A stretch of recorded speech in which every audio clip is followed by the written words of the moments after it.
Bienvenidas y bienvenidos a esta exploración. Hoy nos metemos de lleno con esos peligros que no se ven, las atmósferas peligrosas. Pensemos sobre todo en espacios confinados, ¿no? Lugares donde estos riesgos, como gases tóxicos o falta de oxígeno, son causa frecuente de accidentes serios. Lo invisible puede ser letal. Vamos a usar guías técnicas sobre químicos, seguridad en espacios confinados, evaluación de atmósferas, para desglosar las características de toxicidad. Veremos cómo entran las sustancias al cuerpo, qué niveles de concentración son peligrosos y cómo se relaciona todo con estas atmósferas que comprometen la salud. Ok, a ver, ¿por dónde empezamos para entender bien qué es la toxicidad de una sustancia? Empecemos por la sustancia en sí, ¿te parece?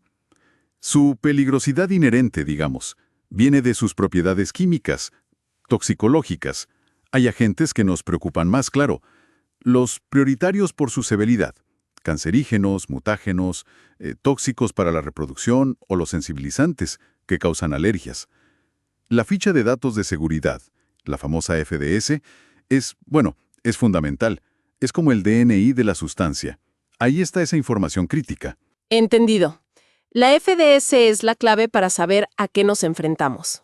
Bien, y una vez que la sustancia está ahí, en el ambiente, ¿cómo nos afecta? O sea, ¿cómo entra a nuestro organismo? Principalmente son 3 vías, ¿sabes? La más común, sobre todo para gases o vapores, es la inhalación. Al respirar, simplemente. Luego está la vía dérmica, o sea, a través del contacto con la piel. Y la ingestión, que suele ser accidental, ¿no? Por comer con las manos sucias, por ejemplo. Espera. ¿A través de la piel? O sea, ¿que medir el aire a veces no es suficiente? Una sustancia peligrosa podría entrar sin que la respiremos siquiera. Exactamente. Y este es un punto, a veces olvidado. Algunas sustancias se absorben muy bien por la piel. Y tu equipo de medición de gases en el aire, pues, ni se entera. Esto nos obliga a pensar la protección de otra forma. A veces incluso se necesita control biológico, análisis de sangre, orina, para saber cuánto absorbió realmente el cuerpo. Vaya punto, qué importante. No todo es lo que se respira entonces. Ahora, existen umbrales, límites que nos digan, a partir de aquí, esto es peligroso. Sí, claro. Para eso están los valores límites ambientales, los VLA. Son como referencias, ¿no? Para controlar la concentración en el aire del lugar de trabajo. Tienes el VLAED, que es para la exposición promedio en una jornada normal, de 8 horas, digamos. Y luego está el VLAEC, que es para exposiciones cortas, picos de 15 minutos, son límites que no se deberían superar. Muy claro. ¿Podríamos ver un ejemplo concreto? ¿Algo que muestre cómo cambia el riesgo según la cantidad? Sí, perfecto. Tomemos el sulfuro de hidrógeno, el H2S. Es un gas bastante común en ciertas industrias y muy traicionero. A niveles bajísimos, 0.13 partes por millón, ppm, ya se huele. Ese olor a huevos podridos característico. Si sube a 10 ppm, ya empieza a irritar los ojos. Pero entre 75 y 150 ppm, además de la irritación fuerte, pasa algo clave. Se pierde el olfato rápidamente. ¡Qué peligro!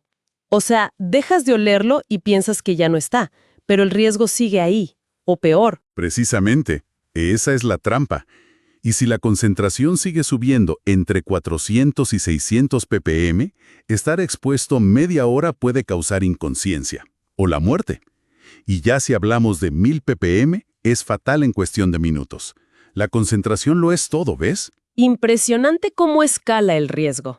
Ahora, ¿cómo conectamos este ejemplo de toxicidad con el concepto general de atmósfera peligrosa? Bueno, una atmósfera peligrosa lo puede ser por varias razones, a veces incluso a la vez. Puede ser tóxica, como vimos con el H2S, puede ser inflamable o explosiva.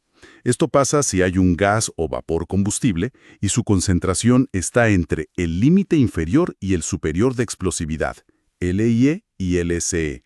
Esa es la zona de peligro. Y el tercer pilar que a veces se nos olvida un poco son los niveles de oxígeno. El oxígeno.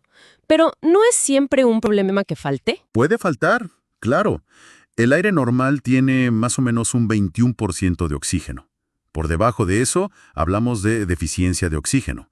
Y eso afecta las funciones del cuerpo muy rápido. Pero ojo, el exceso de oxígeno, lo que se llama enriquecimiento, también es muy peligroso. Puede pasar si hay fugas, por ejemplo, en procesos industriales o en hospitales que usan oxígeno. Ese oxígeno extra hace que todo sea mucho más inflamable. Materiales que normalmente no arden pueden prenderse fuego muy fácilmente. Entendido. Entonces, los tres pilares que definen una atmósfera peligrosa son toxicidad, la inflamabilidad o explosividad y los niveles de oxígeno incorrectos, sea por falta o por exceso, y esto es especialmente crítico en espacios confinados, claro, por la dificultad para que se ventile. Bueno, resumiendo un poco lo que vimos, la toxicidad de una sustancia depende de sus propiedades químicas, hay que mirar las FDS. Las vías de entrada son principalmente respiratoria, dérmica, mucho ojo con esta, e ingestión accidental. Existen límites como los VLA para controlar la exposición en el aire, y el ejemplo del H2S fue, bueno, muy gráfico de cómo la concentración eleva el riesgo incluso anulando el olfato. Y finalmente, que una atmósfera peligrosa no es solo la que puede arder o explotar, sino también la tóxica o la que tiene niveles de oxígeno alterados. Exacto. La lección principal es esa. No subestimar estos riesgos invisibles. La evaluación previa es fundamental. Usar los instrumentos de medición correctos, bien calibrados, y conocer bien las sustancias y los procesos. Eso es lo que previene accidentes graves. Nos deja pensando, ¿no?